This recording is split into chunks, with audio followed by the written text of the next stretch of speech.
Hello. I'm very pleased. My name is Gunta, Razāne, and I'm spouse of Latvian ambassador, and I'm welcoming all of you to open Symposium at our embassy. And it's very important symposium where people will tell stories and own thoughts about Visvalds Ziediņš and about his art, which was developed and for quite a long time in Latvia and was discovered only after his death. And afterwards, at the evening, we will open also exhibition at the American University Arts and Arts Center, and exhibition name is Travels in the Imagination. And now I would like to welcome Eleanor Heartney to say some words about the artist and about his work as well. Thank you.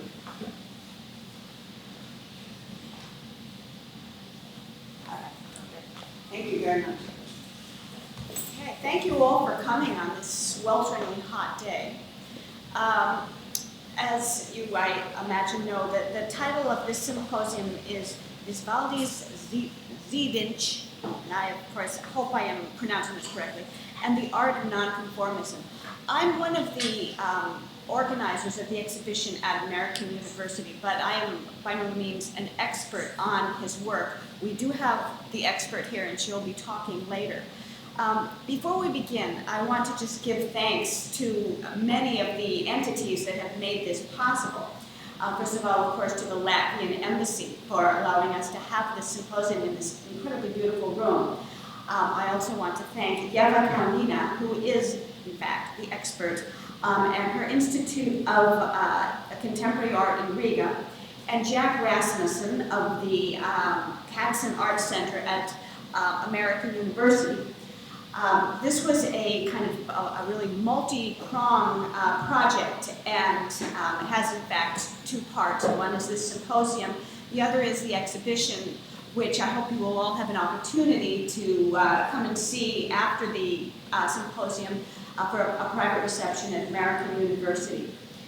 So what we're going to be doing today is starting, of course, talking a little bit about Visvalds Ziediņš, but then also kind of the larger context in which his work appears and what it tells us not only about Latvian art, but also about international art and art history and kind of how it reverberates outward, ripples into the larger art world. The artist himself lived a very quiet life. His life largely coincided with the years of the Nazi and then the Soviet occupation of Latvia. He was born in 1942 and he died in 2007. And he lived his whole life in the provincial town of, and I need help with this also, Ieva, the name of the town? Liepāja. He worked largely in obscurity. In his lifetime, he only had 4 solo shows, and all of them in his hometown. And because he had studied applied art and had declined to attend the Latvian Academy of Art, he really worked largely outside of the official radar. Instead, to make a living, he worked as a designer of department store windows. But in his spare time, he made art and he wrote incessantly in his diary about his thoughts about art and life. At his death in 2007, he left over 3,000 artworks, as well as his voluminous writings. And these were discovered 2 years later by Ieva Kalnina, who will be joining us this afternoon for the panel discussion. And she has really been the driving force behind gaining attention for his work. And I should say also that she has written a beautiful and very comprehensive monograph on his work, which is available. You'll see it during the break, spread out on the table, and you're welcome to take a copy of the book as well as the catalog for the show. So the question is, why do we care about this newly discovered artist? Well, the first reason is the work itself, as you will see at the American University exhibition. Working with quotidian materials. He, of course, didn't have access to a lot of kind of very high-end art materials. And so much of his work is made out of things like marmalade boxes, tin cans, driftwood, old tools, bits of cardboard, and even, as we'll see in the show, a dead rat and a dead frog. From these very quotidian materials, he created paintings, sculptures, assemblages, collages, and drawings, which dealt with many themes, ranging from religion and natural history to outer space and the world of the inner soul. Despite his isolation, his work shows evidence of the knowledge of the larger art world outside of Latvia and outside of the Soviet Empire.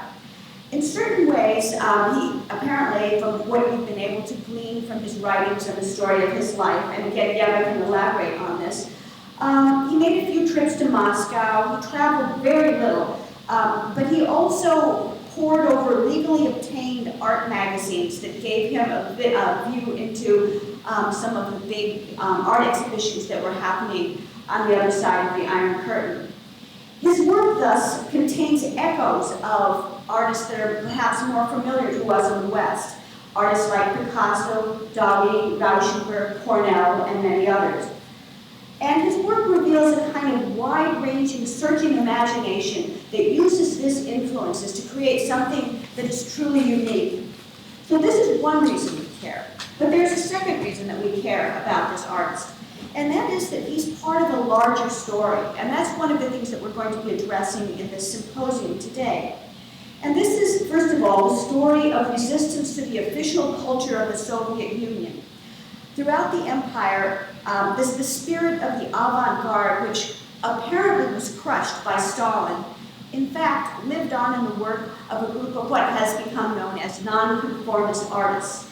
And their nonconformist work, in certain ways, this was work that was created in resistance to sort of official culture and the kind of oppressive nature of the Soviet regime. And in an interesting way, this nonconformist art is the mirror image of the art of resistance in the West. In the West, when we think about art that is attempting to kind of resist kind of larger power structures, it tends to be overtly political.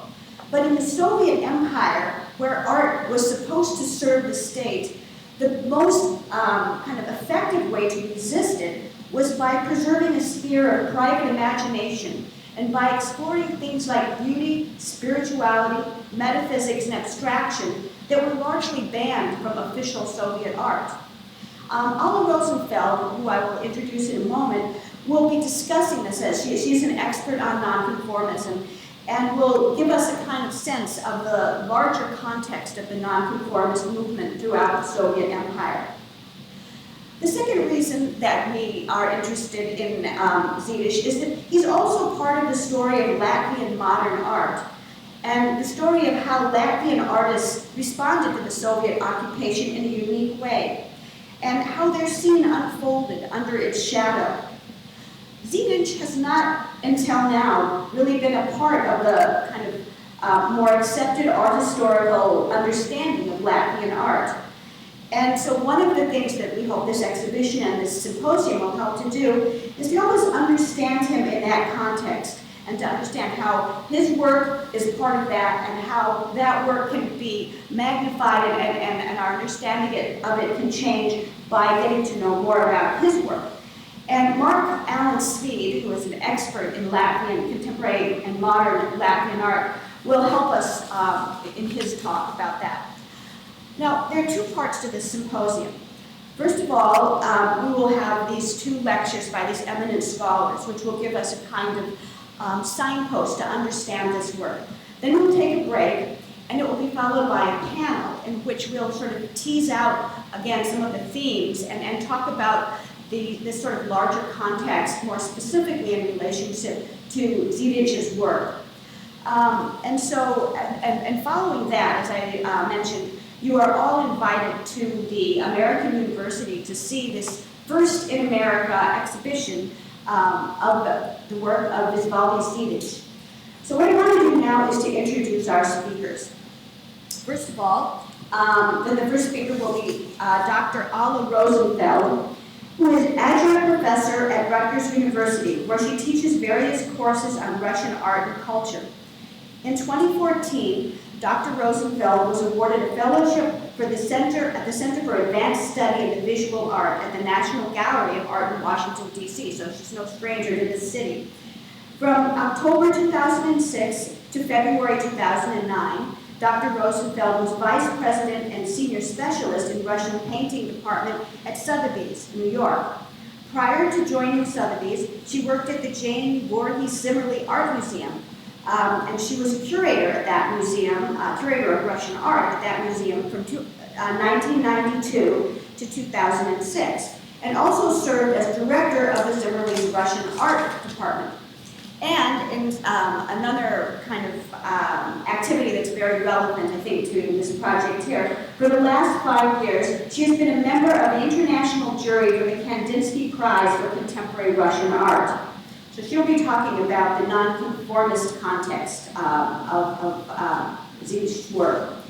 Mark Allen Speed, who will follow her, is senior lecturer in the Department of Art History at The Ohio State University, where he was OSU's first Arthur Schlesinger Senior Fellow, and he currently teaches courses on international cinema. He has published and spoken primarily about Latvian art, architecture, film, and fashion, from the early modernist period to today, with a particular concentration on aspects of nonconformist, dissident, and youth culture of the Soviet era. For 20 years, he was Latvian acquisitions editor for the Norton and Nancy Dodge collection of nonconformist art for the Soviet Union. And this is the most important collection of nonconformist art, I think, anywhere, which is now at Rutgers University's Zimmerli Museum. After the break, as I mentioned, we'll have a panel, and both Mark and Alla will be joined by myself and Yeva Kalnina, who, as I mentioned, is really the driving force behind this recognition of Ziewicz's work. She's director of the Institute for Contemporary Art in Riga. She was co-founder of the Culture and Art Project, NOAS, in Riga in 1998, initiator and director of the Riga City Exhibition Hall, Riga Art Space in Latvia, which she directed until 2008. She has organized various events on the contemporary art and culture scene in Riga and Latvia, including the International Visual Art Exhibition and Conference, Social Exhibitionism, the International Group Exhibitions, Emergency Biennale in Chechnya, Riga Stop, together with the main curator, Evelyn Wana. She twice curated the presentation of the Republic of Latvia at the Venice Biennale. She was responsible for the Latvian Pavilion in the 52nd Venice Art Biennale in 2007, and the 13th Venice Architecture Biennale in 2012. And before I turn the podium over to Alla Rosenfeld, I also want to mention that this exhibition and symposium both are being presented by the Institute for Contemporary Art in Riga and are organized as part of the culture program of the Latvian presidency of the EU Council, as indicated over here. So again, please welcome Alla Rosenfeld, and thank you again for coming.